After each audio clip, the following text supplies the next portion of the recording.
Hello, everyone, and welcome to another episode of Scamfish presented by socialcatfish.com. On today's episode, we speak to a woman named Rosemary. After the death of her husband, Rosemary spent her time raising her children until she was approached by a man named Richard on Facebook. Richard said he wanted to get to know her, and the two carried on with an online relationship for over 6 months. After Rosemary sent money to Richard for Wi-Fi and business ventures, she started to feel like he wasn't who he claimed to be. Let's see if we can find out more about this mystery man, Richard.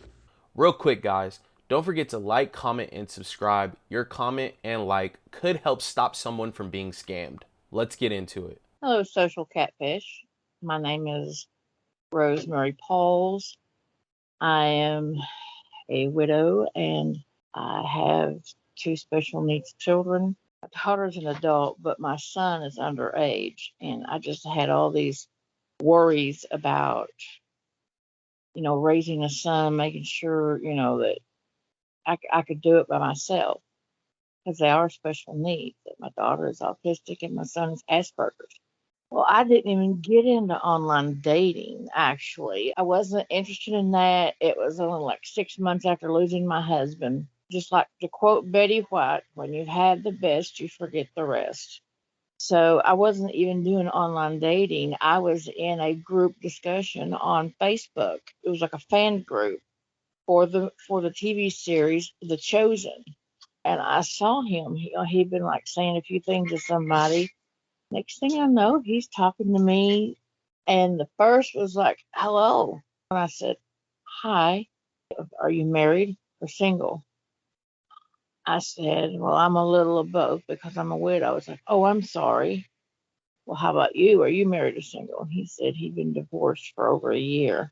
I told him, I said, I feel strange. And he was like, what? When we got into things, I said, well, I'm taller than you. And he said, but you don't understand. He said, you don't understand, sweetie. Size doesn't matter. Height doesn't matter. It's just how you feel inside. And by that time, we had had a lot of talking, a lot of, exchange pictures. He was 57 years old. He was German.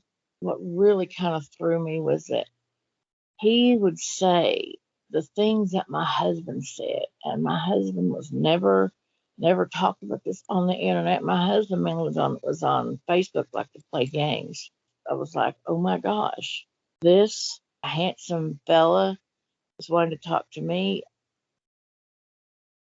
It felt like a fantasy fairy tale. After a couple months, he started talking about, wanting to finish up wanting to do his last contract, and then he wanted to get his payday and fly to America, and he wanted to live out, he wanted to begin his retirement being with us.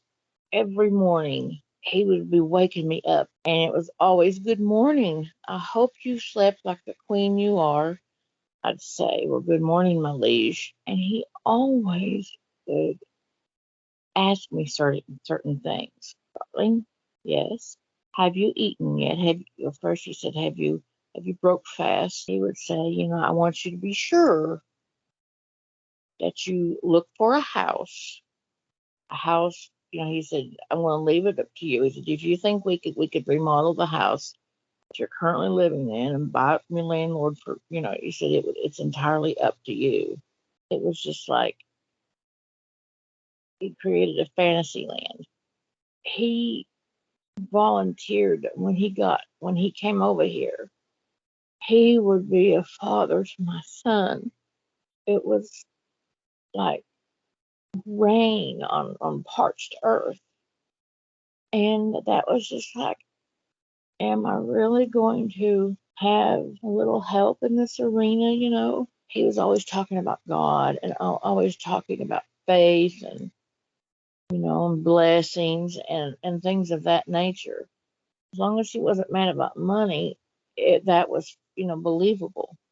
If I found out that Richard was real, first thing I would do is I would just apologize for not believing in him because there were so many things that just is not right.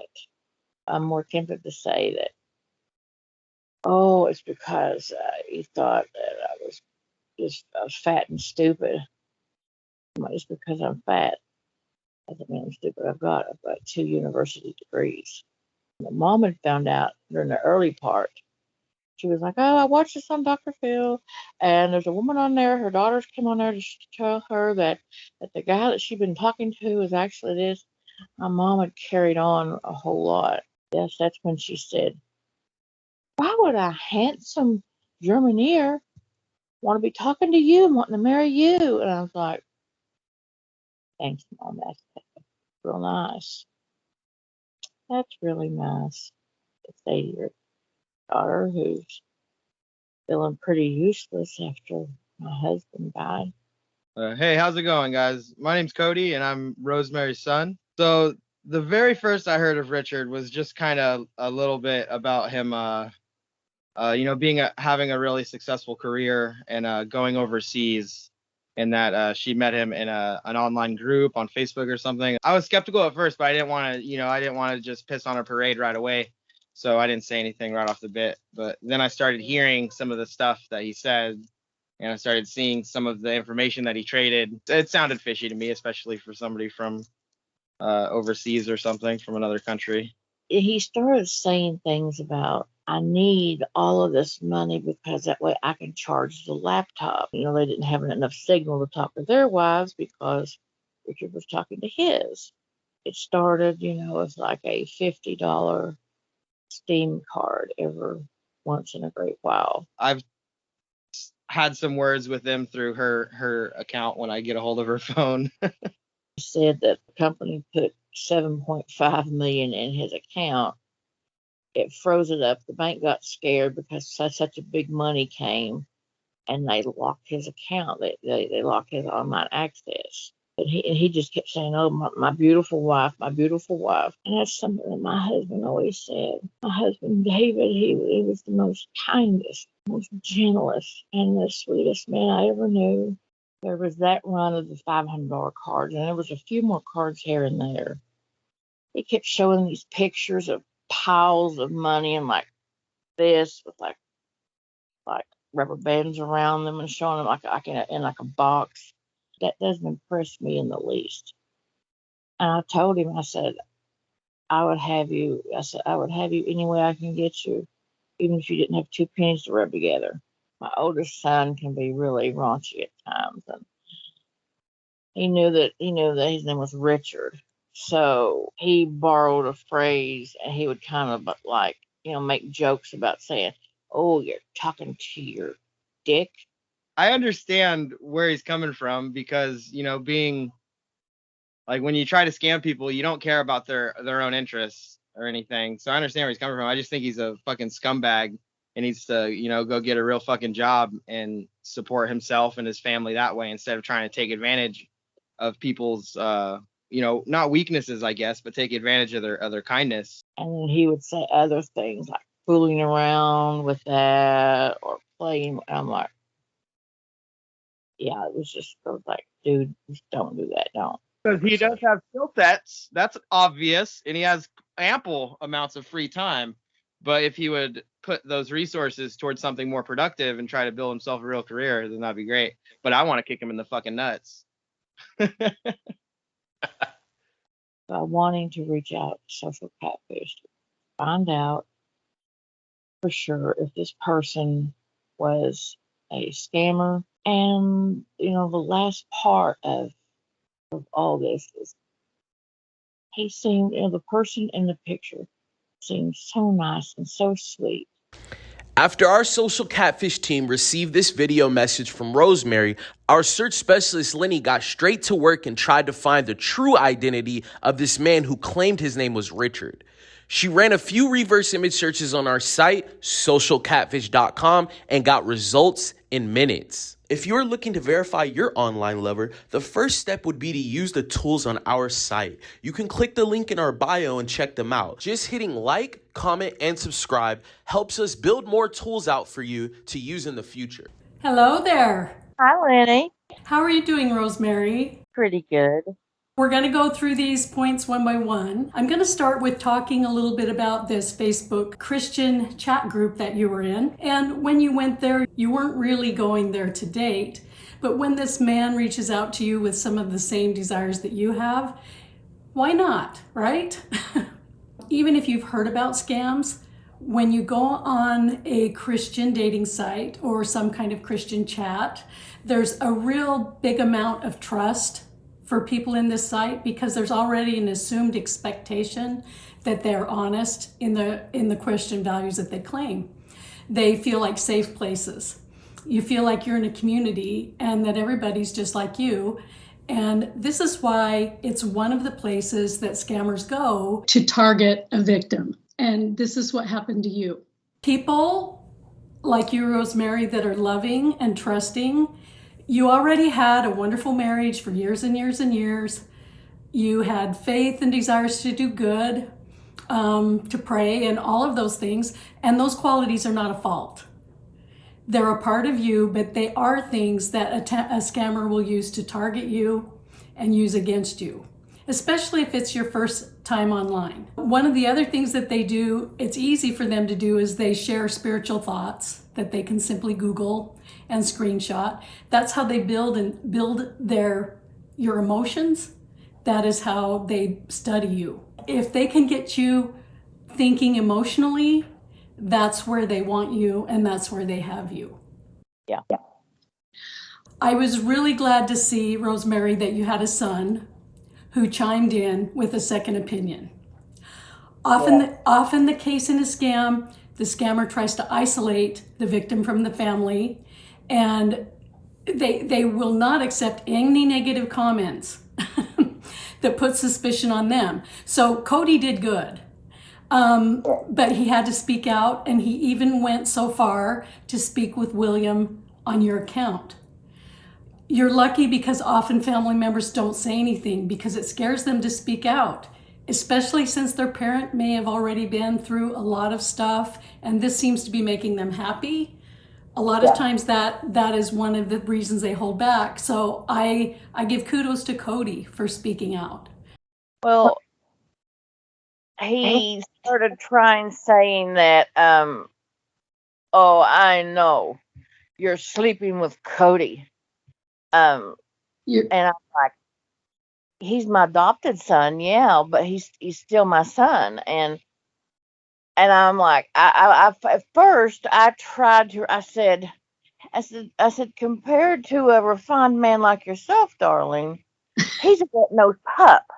I'm like, why in the world would someone my age have designs on, someone of his age?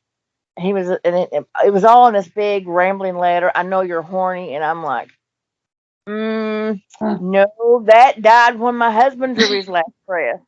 Okay, can I suggest one thing about the way these scammers do also, is they're not paying attention to what you're saying. So basically he sees that you talked about Cody. He accuses you of some other man just because he's just heard that name from you, maybe scrolled up and came down to it. So that's another thing that they do. So and then he got really vulgar. He said, I know you like his beep. You want his beep. And I'm like, no, not really. When they get vulgar, a lot of times they feel and know that the gravy train is ending, that they have got money from the victim, that the victim is now learning, educating, and is pretty sure the victim doesn't want to let go, so she's vulnerable, and then they get vulgar and nasty and sweary and all of that stuff. So are you ready to find out who this real man is? Yes. Okay. Even if he turned out to be real, I'd be like, well, you said some pretty shitty things. Greg, his best friend, his coworker, whatever he said, he actually called me a prostitute. Yes, and it may have even been the same guy. We don't know. But that is how they respond. It's manipulative. It is designed to make you do what they're asking you to do. You had pictures of him in scrubs. You had this picture of him sitting at a desk It has a red book that says podiatry on it. I have to tell you that this man, when I did a reverse image search, came up in millions of places online. I found his business profile, which basically was a model site.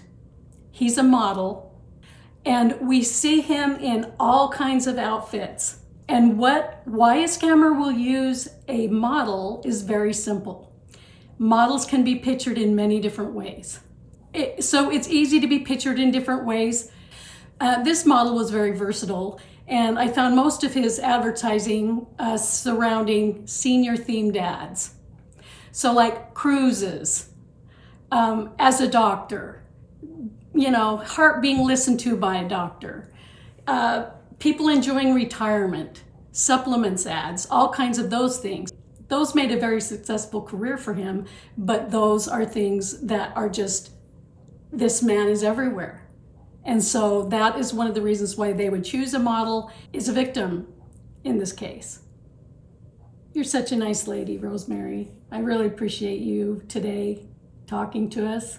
I appreciate you, you taking the time to even look through this. Thanks for watching another episode of Scamfish presented by socialcatfish.com.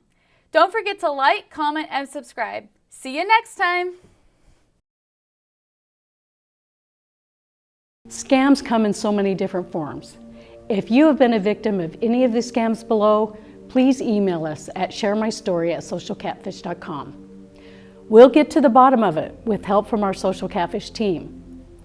By sharing your story with our YouTube audience, we can educate, spread awareness, and maybe someday we can put an end to these scams.